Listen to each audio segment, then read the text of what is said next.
Grabación, bajo un poquito el volumen de micro.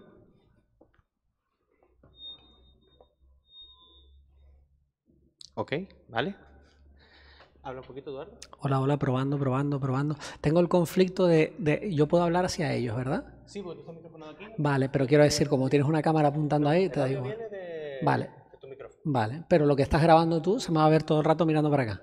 No, hay varias cámaras y vamos a realizar Ah, esto. vale, perfecto. ¿Vale? Perfecto. Esto, aquí hay presupuesto. Muy bien. Vale. Ahí salgo bien. Bueno, sí, vale.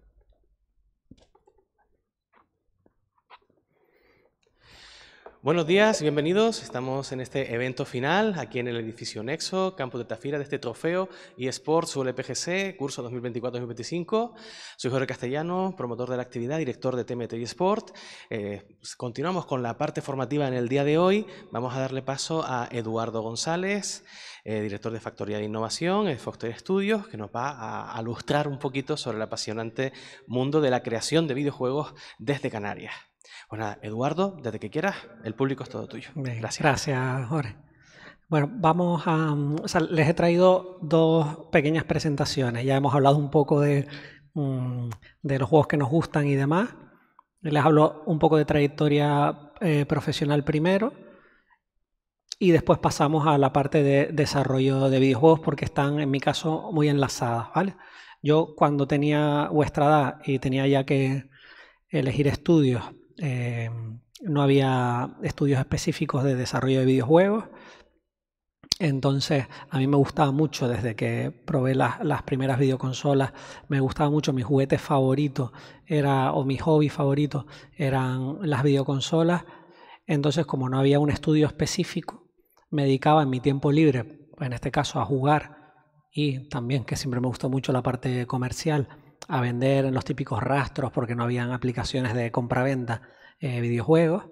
Y cuando cumplí los 18 años, justo al cumplir los 18, yo era como un clásico de vendedor de videojuegos de segunda mano en el rastro de Tenerife. Y en el año 2021 el Corte Inglés abrió en 3 de mayo, en 2001, perdón, abrió el Corte Inglés 3 de mayo en Tenerife y me contrataron, me cogieron del rastro y me metieron ahí a vender videojuegos detrás de un mostrador. Ahí estuve 15 años vendiendo videojuegos y claro, era el trabajo perfecto porque yo era un pibe, podía jugar a todos los juegos que quisiese, cada vez que venía una novedad podía jugarla, no había plataformas digitales como ahora, entonces si trabajabas en un videoclub o en una tienda de videojuegos o los probabas o no los podías vender con conocimiento, ¿no? Te comprabas las hobby consolas y demás, pero poco más. Después de 15 años, ya con cierta edad, pienso en dedicarme a esta parte y, como les decía antes, en la parte del estudio no estaba esa rama específica de videojuegos, pero a mí me gustaba la parte educativa. Estudié filología hispánica, que es para ser profesor de literatura, lengua, latín, todo eso. Siempre porque me gustaba esa rama educativa.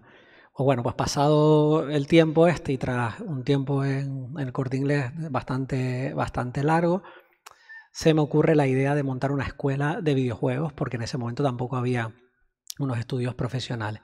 Y montó esta empresa que ven ahí en la presentación, que es La Factoría.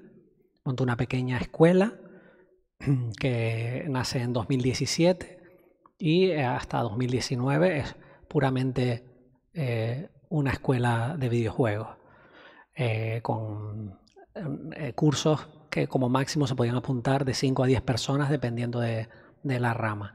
Ahí muy específicamente dábamos cursos de Unity, contraté a un compañero que controlaba ese motor y yo me dedicaba más a dar clases de la parte narrativa, de toda la parte de guión y él más a la parte técnica. A partir de ahí, sobre todo cuando llega el COVID, esta parte formativa se dispara. Se dispara porque está todo el mundo en casa buscando qué estudiar. La empresa estaba preparada para dar formación a distancia. Ahora esto parece lo normal, ¿no? Con Doméstica y todas estas plataformas, pero en ese momento todavía estaba empezando. Entonces a mí se me conectaban, pues aparte de alumnos de Canarias, pues de toda la península a dar estos cursos que dábamos. Pues a raíz de venir el COVID, pues la empresa empieza a crecer muchísimo hasta que llega al punto de ser pues la escuela de referencia y empezamos a promover grandes eventos tecnológicos en las islas, como Tenerife LAN Party, por ejemplo, que me imagino que la conocerán, Tecnocom o CGS. Como les decía, especializado en artes digitales, en videojuegos sobre todo, también en la parte de robótica. Este año gestionamos con la Fundación del Club Deportivo de Tenerife la FLL, que es la FIR Lego League, que la promueve el Parque Científico de Tenerife, y nosotros coordinamos pues la parte logística de esa competición de robótica, que es la más importante del mundo. Actividades culturales, como les decía, Tenerife LAN Party, que son los eventos de referencia que hay en las islas. Actualmente, pues aparte de TLP, desarrollamos Tecnocom, CGS, que es la marca competitiva nuestra. Tenemos la marca La Palma SummerCon, donde hemos hecho algún evento, y ya específico de K-Pop, Corazón de Oro. Bueno, no voy a detenerme aquí, porque esto es una presentación normalmente para patrocinadores y demás, donde se explica qué es cada cosa, ¿no? Qué es cada uno de los proyectos, que ustedes más o menos conocen. Ahí ven pues fotos de las colas que se forman en TLP y en los puntos de encuentro competitivos. Hace en el recinto ferial, este año es del 15 al 20 de julio. Y bueno, siempre es un éxito, ¿vale? Aparte de esto, para la Fundación del Club Deportivo Tenerife gestionamos el club de eSport, que bueno, este año, como han descendido, desaparece la competición profesional, pero vamos a seguir manteniendo a un equipo, ¿no? Los jugadores y demás de diferentes, además, este año de diferentes categorías. Aparte de esto, como les decía, en 2021, cuando viene el COVID y empezamos a crecer, hay muchos alumnos que ya llevan tiempo con nosotros, con cierto nivel, y entonces se nos ocurre montar un estudio de desarrollo de videojuegos con ellos, ¿vale? Y empezamos este proyecto que se llama Arico Tales from the Abyss, que ahora les voy a presentar y que además, si tenemos un ratito, podemos probar aquí.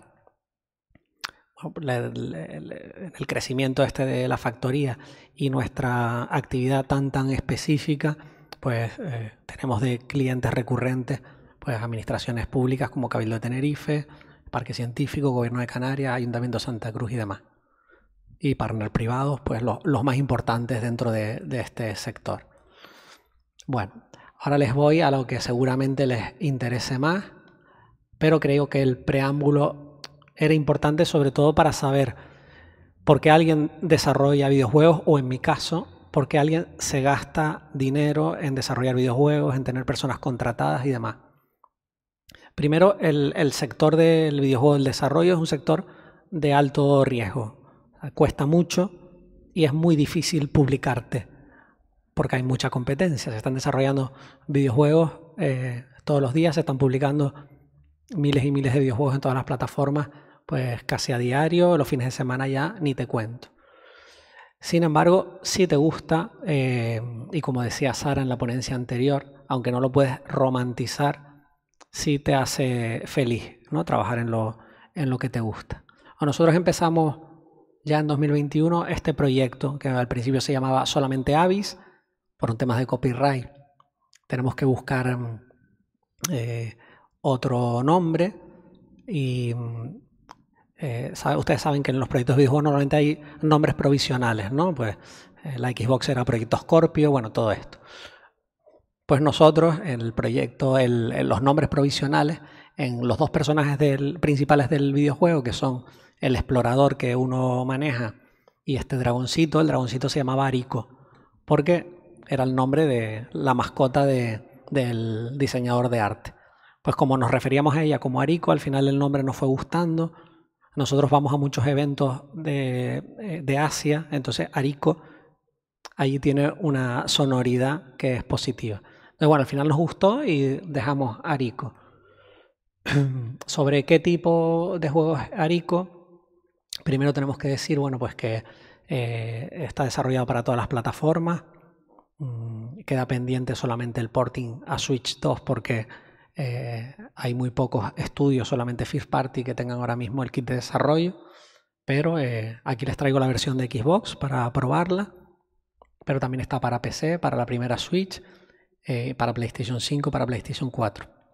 Aunque inicialmente, como ven aquí en la presentación, era un Metroidvania 3D por un tema de dificultad y de mucho feedback de los jugadores y de los publishers, al final se ha quedado más en un juego de aventura, mucho más accesible que en un Metroidvania puramente simple. También tiene componentes de supervivencia y muchos puzzles y es para un solo jugador, ¿vale?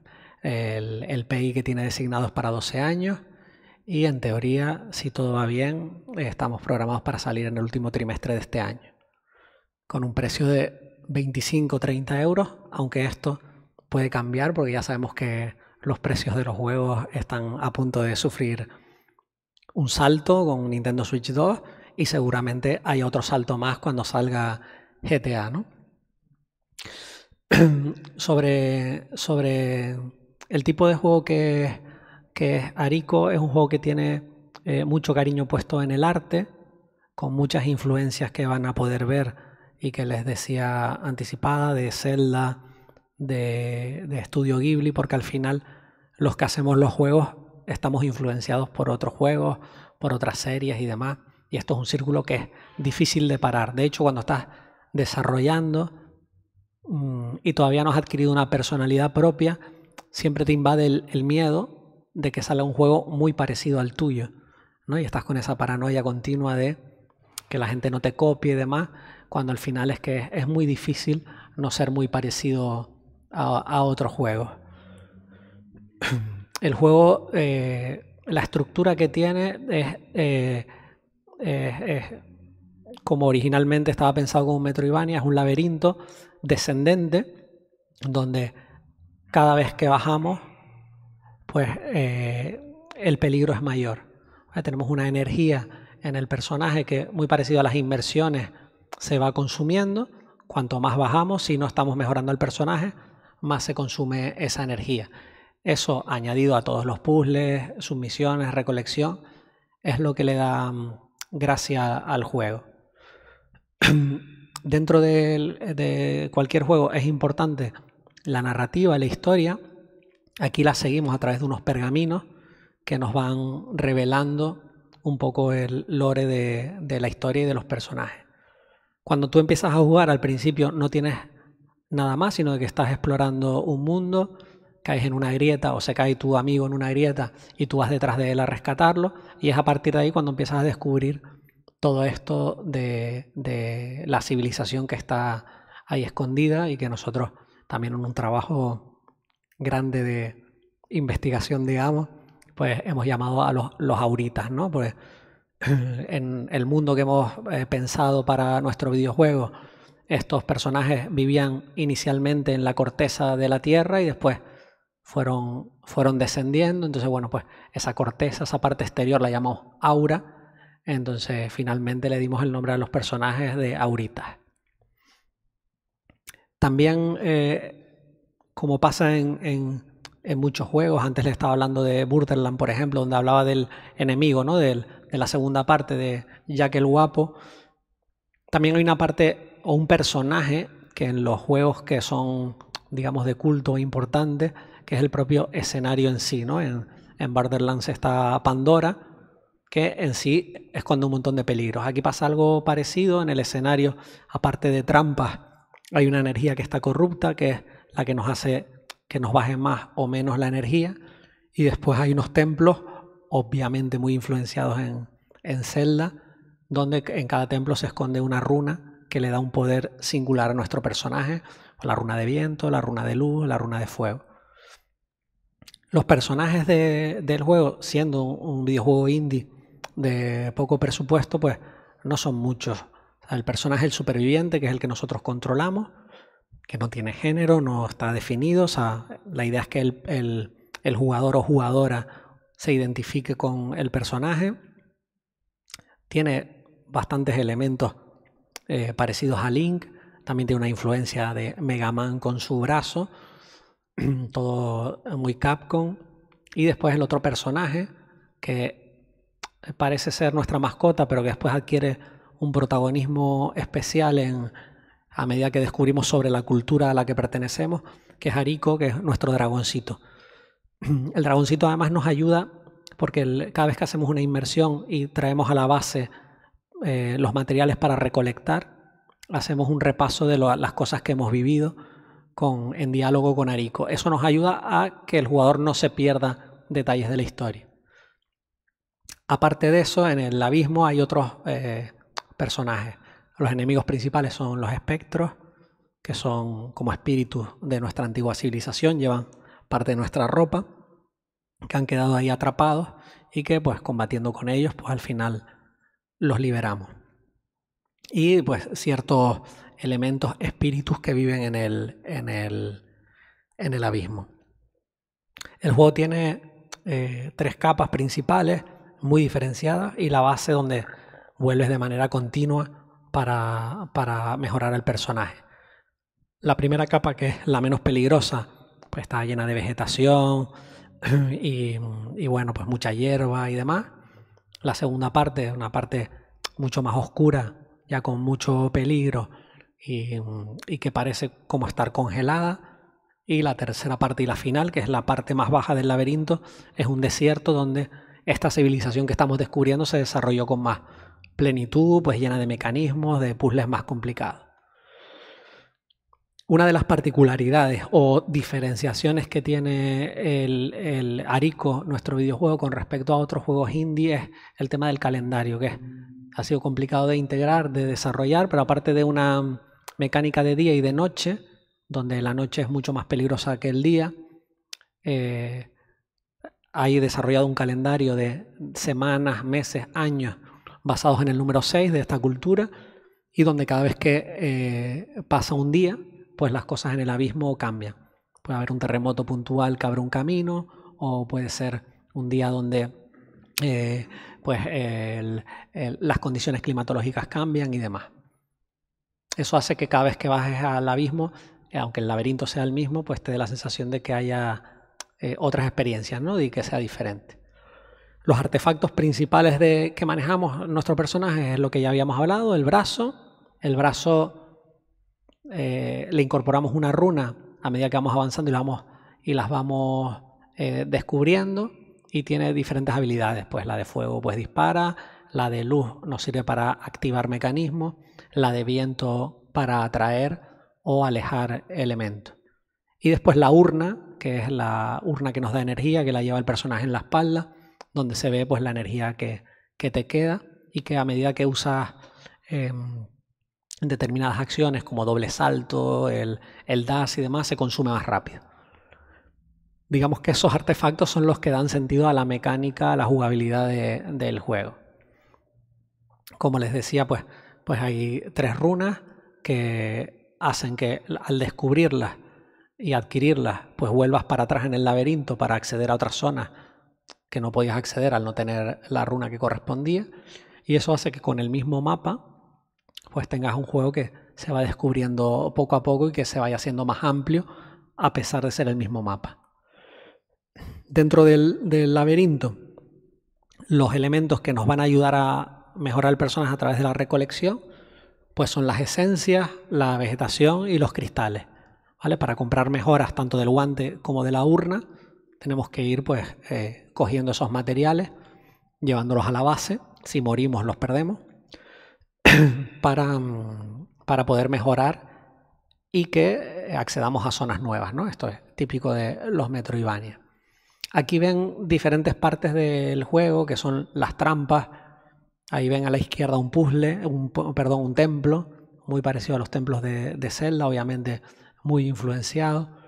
Y las trampas, que son trampas que había colocado esa civilización para evitar que los invadiesen, y que cuando estamos descendiendo nosotros nos las encontramos y las tenemos que vencer. Aquí hay un vídeo que veremos. Ahora les voy a contar un poco el equipo que está desarrollando el juego. Aquí pues, en estos, pues desde 2021, pues en estos 4 años de desarrollo han participado muchas personas que entran y hacen tareas pues de diseño, de desarrollo de alguna mecánica puntual, o subcontratando empresas, pero bueno, al final un total de casi 40 personas, pero en el día a día, y los que todavía estamos en el proyecto principalmente, pues soy yo, que ya les he contado un poco el perfil, Alberto Sajeras, que es el diseñador del juego y responsable de la producción, tiene una trayectoria grandísima en el sector de los videojuegos.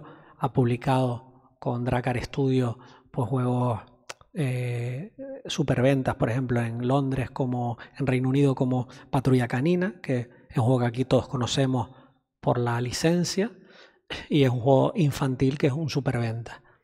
También Hotel Transilvania, también hizo un juego para MasterChef también aquí en España. Tiene una trayectoria bastante grande. Y Mateo Costa, que bueno, que ha soportado todo el diseño del juego, que es uno de los caracteres más diferenciadores de Arico. Nosotros somos un estudio que nacemos en 2021 a raíz de que viene el COVID y se empieza a dar muchas ayudas para el tema de la creación de empresa.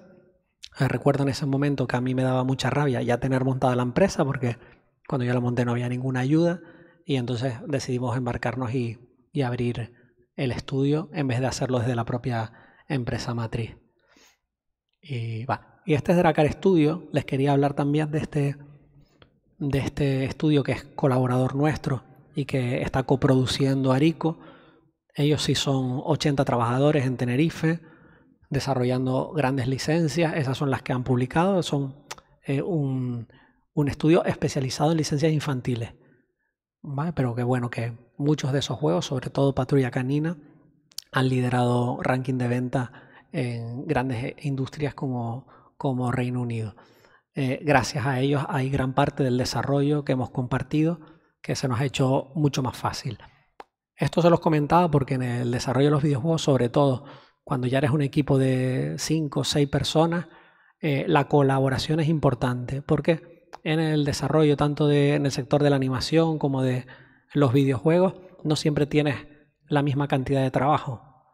Entonces, cuando tienes menos trabajo, puedes despedir a los empleados, pero lo normal es mantener a la plantilla porque el talento que tienes hoy fue difícil de encontrar y perderlo porque no tienes trabajo es una faena. Entonces la colaboración entre estudios es fundamental. Por eso hay muchos que comparten espacios, muchos estudios que se subcontratan desarrollos. Y bueno, nosotros nos hemos apoyado mucho en Drakkar, en Luis Torres, que es su CEO, y gracias a eso hemos podido desarrollar con cierta tranquilidad nuestro proyecto.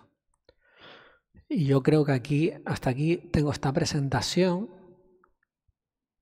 pero tengo un vídeo que les quiero poner para que vean un poco de lo que hemos estado hablando y lo que es Arico.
Bueno, pues ese es nuestro videojuego, es nuestro proyecto. No sé cómo vamos de tiempo. ¿Vamos bien? 6 minutos nos quedan. 15 minutos. Pues entonces, si quieren, podemos hacer ronda de preguntas mezclada con probar el juego. ¿Les parece? Ya que tenemos la suerte de que tenemos un mando aquí, cedido por la organización. Vamos a probar la build que llevamos al último evento que fuimos. A ver si nos deja reiniciar también la aventura para que no se coman ningún spoiler.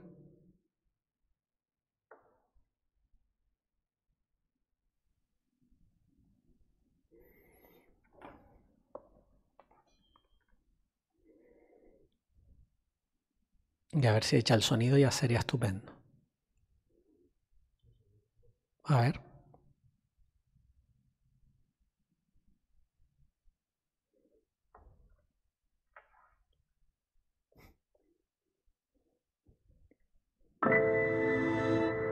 Perfecto. Bueno, preguntas. Ninguna pregunta. Ninguna pregunta. Ni sobre trayectoria ni sobre el juego en sí.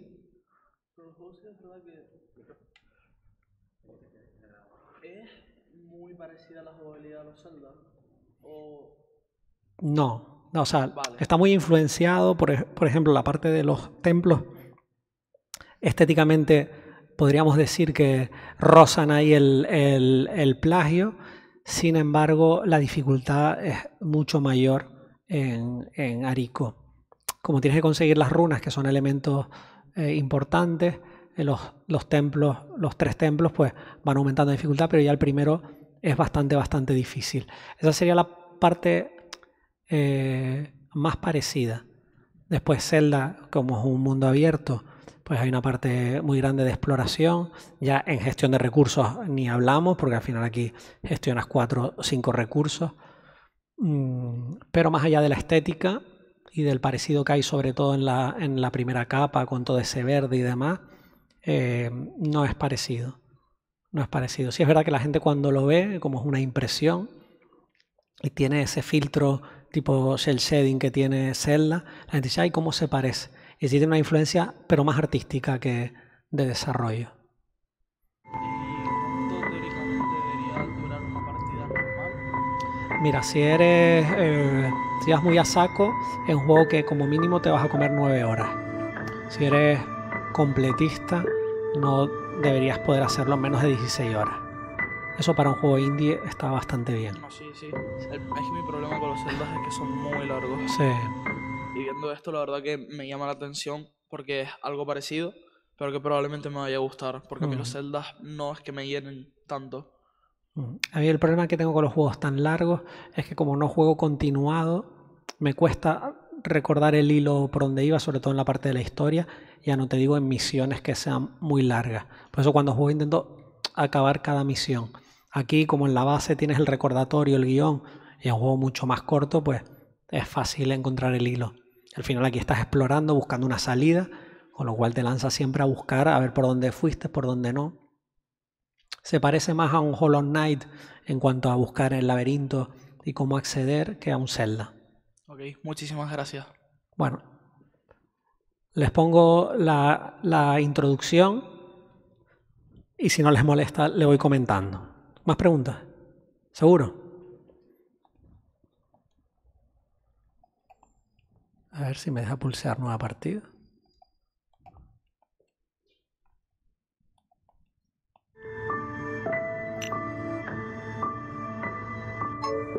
Vale. Ah, claro que están los mandos diferentes, ¿no? Esto es un mando de Switch.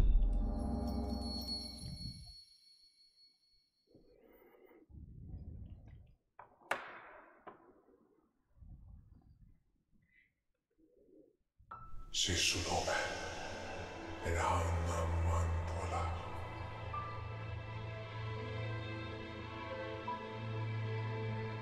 Sudayo kriyon de wasanamane, muaiswan finir.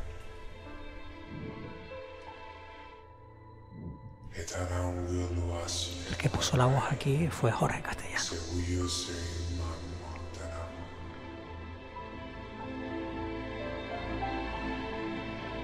Sudayo kriyon de wasanamane, muaiswan finir.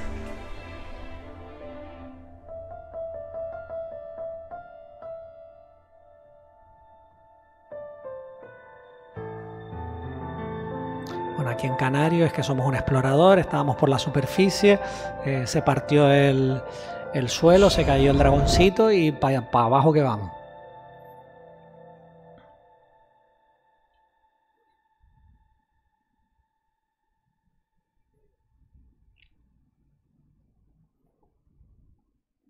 En la próxima ponencia ya lo traemos en la Nintendo Switch, que siempre es más llamativo.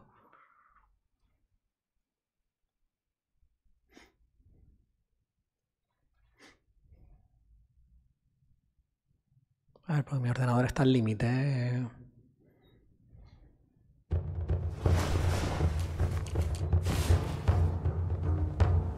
Bueno, caemos en esa grieta y ya estamos en lo que vendría a ser la primera capa. Uf, no me va a girar la cámara con este mando.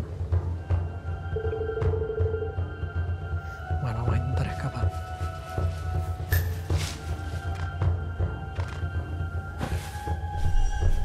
Bueno, les enseño un poco para que vean el tipo de paisaje que es.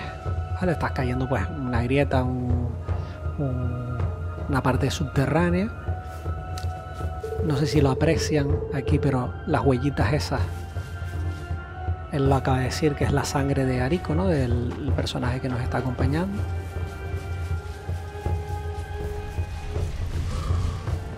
Y simplemente las estamos siguiendo, ¿no?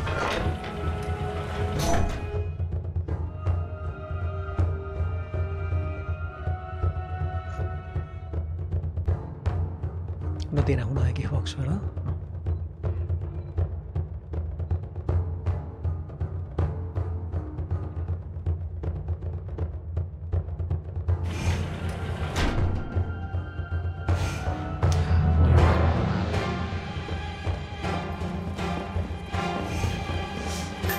Vale, esta parte es la que les decía que es uno de los elementos principales del juego, que es esa corrupción, esa masa tóxica que hay.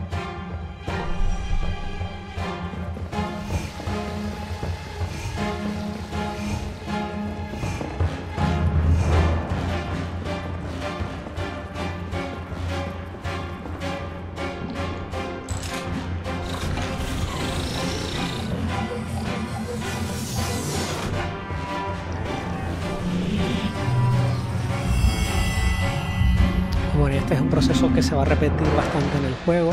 Vamos a encontrar esos mecanismos que, activándolo con nuestra energía que llevamos en la urna, nos ayudan a limpiar las diferentes zonas, ¿vale? Este es Ariko, que se quedó dormido, está bien.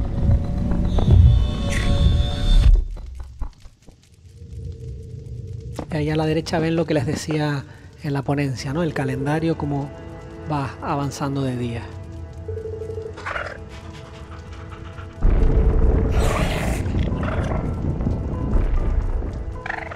Personas, no sé si se acuerdan de Spyro, que es un juego clásico de final de los 90. Bueno, ahí ya hemos conseguido la primera runa, que es esencial para el juego, que es la runa de fuego, la de disparo. Y esta es nuestra base, donde vamos a venir, la acabamos de descubrir, pero cada vez que tengamos recursos recolectados vamos a venir aquí. Vamos a ver si el gatillo no va a funcionar. No va a funcionar aquí el gatillo para activar por aquí, pero a lo mejor tenemos activo este... No, tampoco.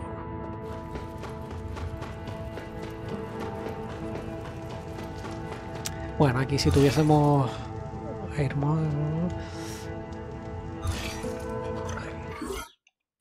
No me sirve el mando, chicos, para ir a apuntar. Bueno, ahí con la runa activa, pues usaríamos la runa de fuego ya para desbloquear ese camino y salir al exterior. Y bueno, un poco de las cosas que hablamos en la ponencia. Pues aquí tienen la urna, que si estuviésemos en el exterior, ven esa chispita, iría bajando y estaríamos siempre visualmente viendo la vida que nos queda.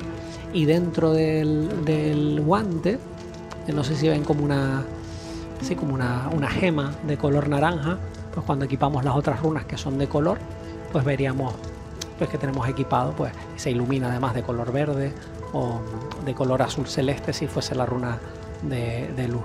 En el diseño del personaje es el que les decía, muy influenciado por tema Zelda y con ese shell shading, y parecido pasa con Ariko, con sus influencias, como les decía, de Spyro the Dragon.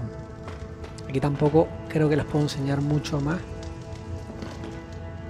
porque no puedo acceder a otra parte, pero bueno, se hacen un poco a la idea del tipo de juego que es, de lo que ha invertido en arte y de la mecánica.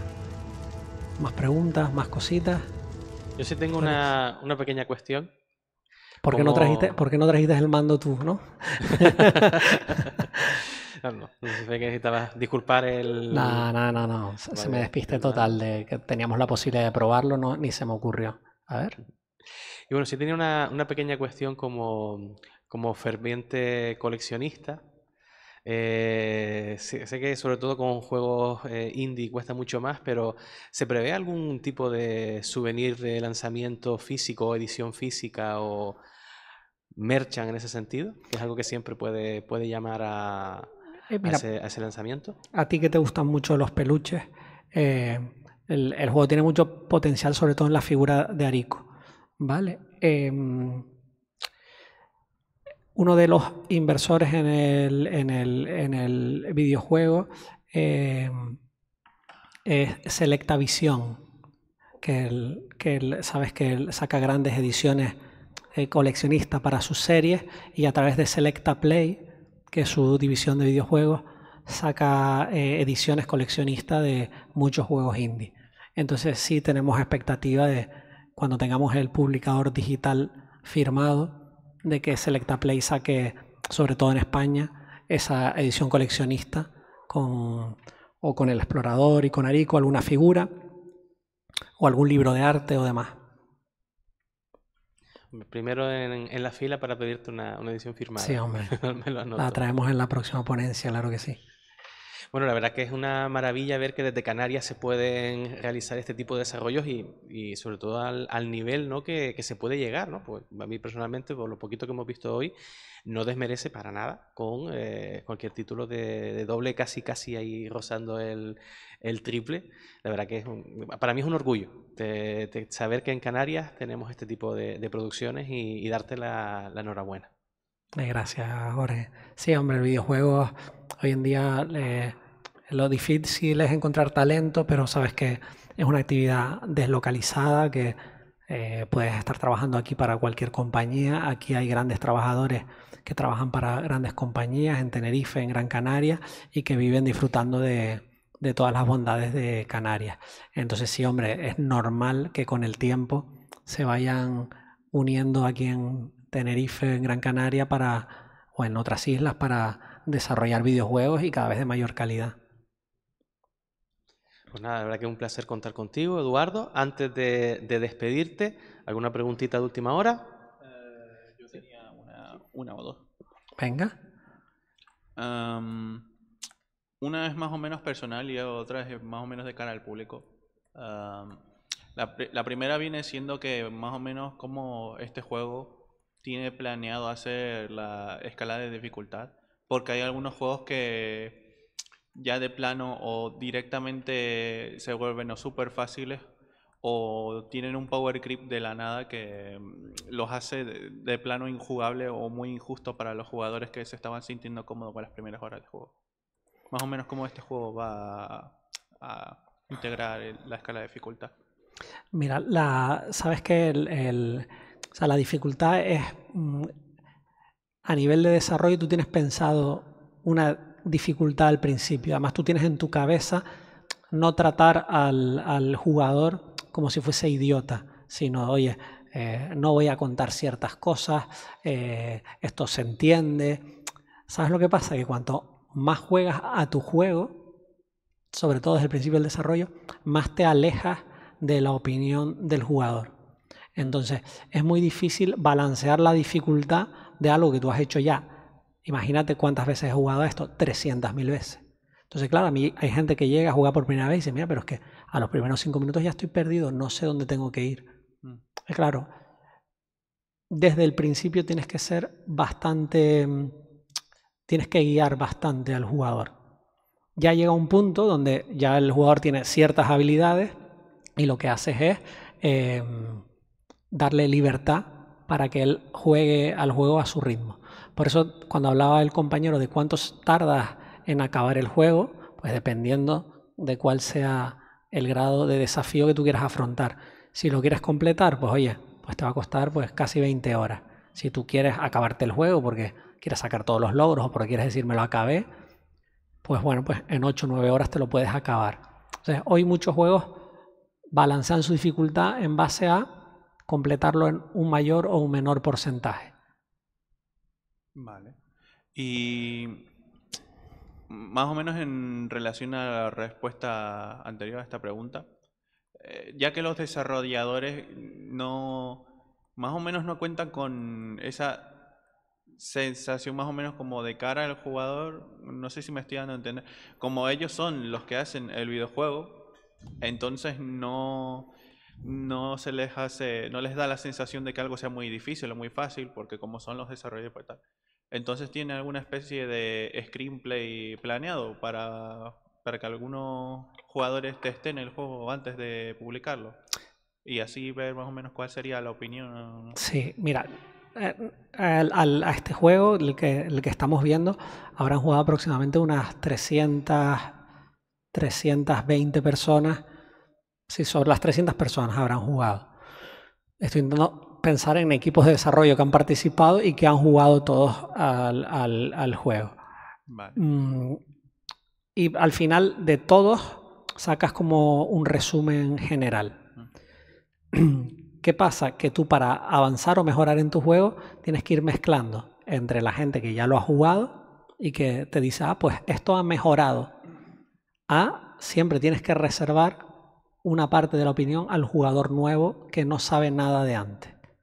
Entonces, cuando tú vayas a decir, oye, ¿cómo está mi juego? Tienes que decir, bueno, pues lo voy a dar a 10 personas que ya lo han jugado y a 5 personas que no hayan jugado nunca, para ver si hay alguna pieza del puzzle en cuanto a la jugabilidad que me está fallando, o hay algo que estoy dando yo por sentado que no es. Una vez tú has hecho eso y tienes como una conclusión ya bastante segura, hay otro proceso que se llama QA, que te lo hace la empresa que te va a publicar. ¿Vale? Entonces, llega un publisher y dice, me gusta tu juego. Y el publisher tiene un estándar de calidad, que puede ir del 1 al 10, por ejemplo, y te dice, yo solo publico juegos que bajo mi estándar de calidad están en un 8. Eso no quiere decir que jueguen a tu juego, le den un 6 y no lo vayan a publicar, sino que ellos te dan un 6 porque lo han probado su equipo de QA, que a lo mejor son 5 personas o a lo mejor son 100, ha sacado su propio resumen y te dice, mira, para llegar al 8 tienes que mejorar esto, esto, esto y esto. Cuando lo mejores, pues entonces publicamos el juego. Entonces, digamos que hay dos procesos. El primero en el que la empresa que desarrolla, o sea, nosotros tenemos que estar contentos con el producto.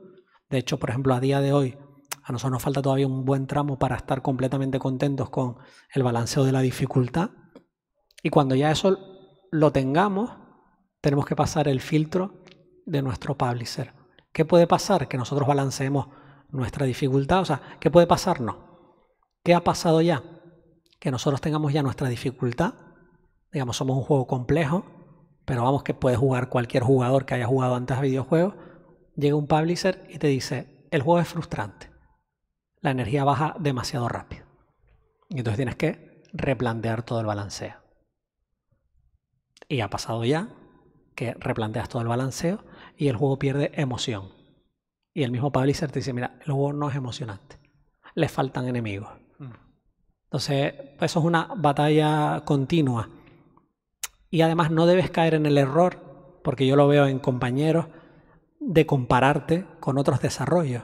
Porque claro, llega el publisher, te dice, el juego no es emocionante porque casi no tiene enemigos.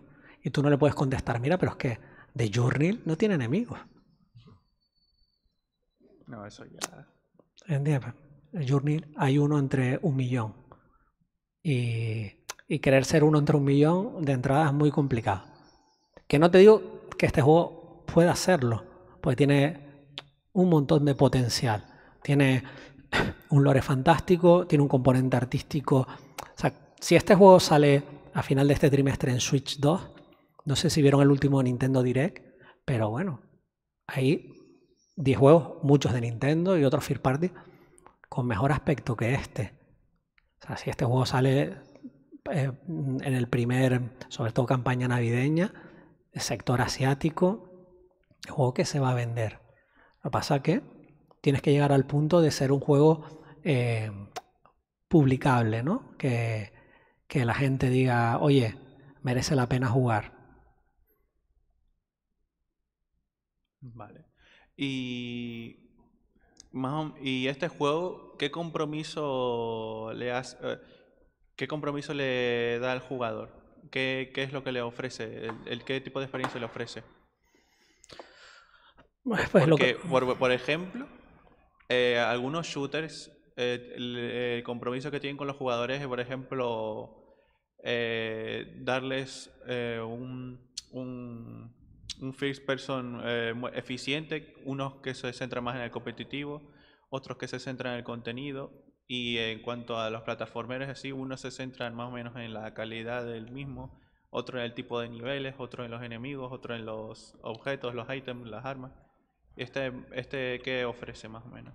Pues mira, yo creo que el arma principal de Arico es que es una aventura bonita, donde el personaje o la historia habla de una historia de amistad. Yo pienso que la historia es un componente fundamental. Una buena historia, si no tiene el aspecto visual adecuado, a lo mejor no es suficiente.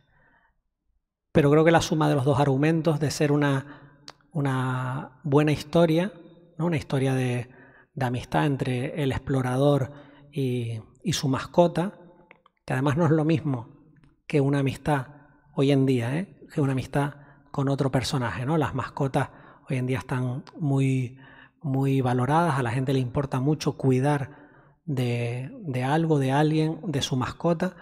Entonces, esa parte sentimental en el juego es muy potente. Todo el lore que hay detrás, todo el tema que vas descubriendo a través de los pergaminos, de la cultura aurita, el planteamiento de la historia, de que tú no conozcas nada al principio, sino que seas un explorador que vive solo en un planeta y que parece que no hay nadie más, y que sin embargo cuando accedes a esta civilización vayas descubriendo que perteneces a una civilización donde había más gente. Toda esa parte de la historia es muy, muy potente.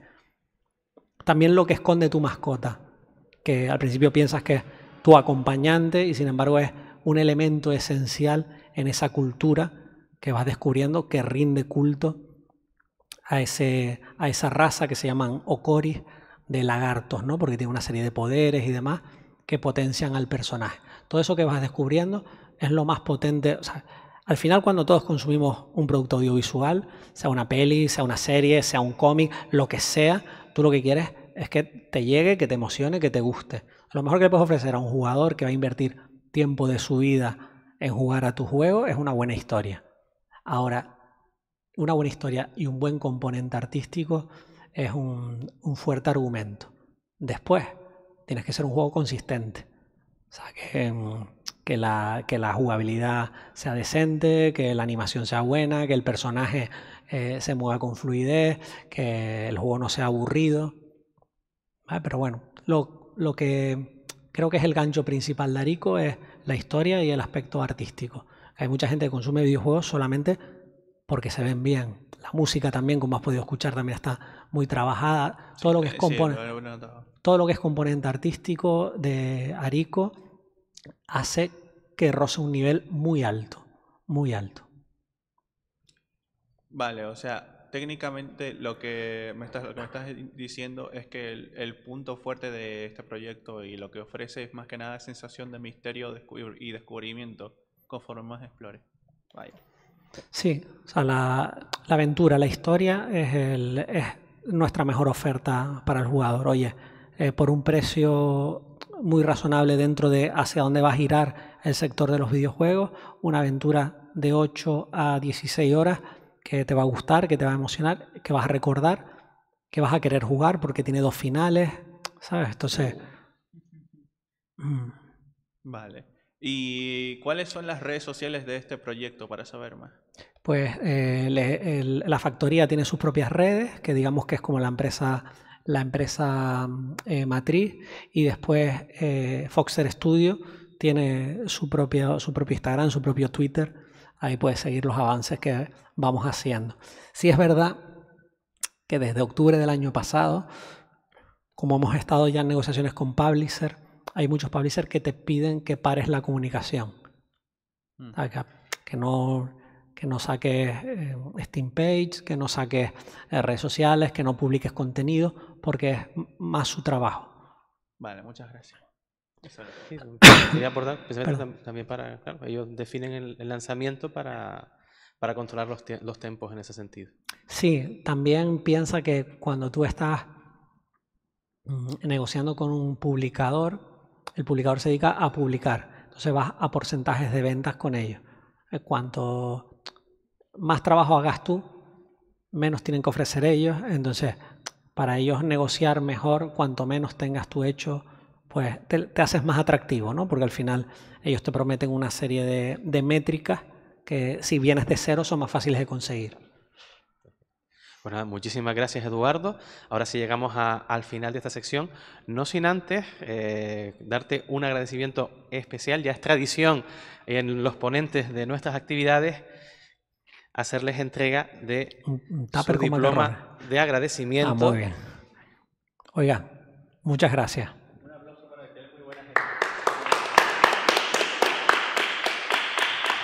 Muchísimas gracias, Eduardo. Y bueno, ya... Listo. Gracias. Pues nada, ¿no? Vamos a preparar...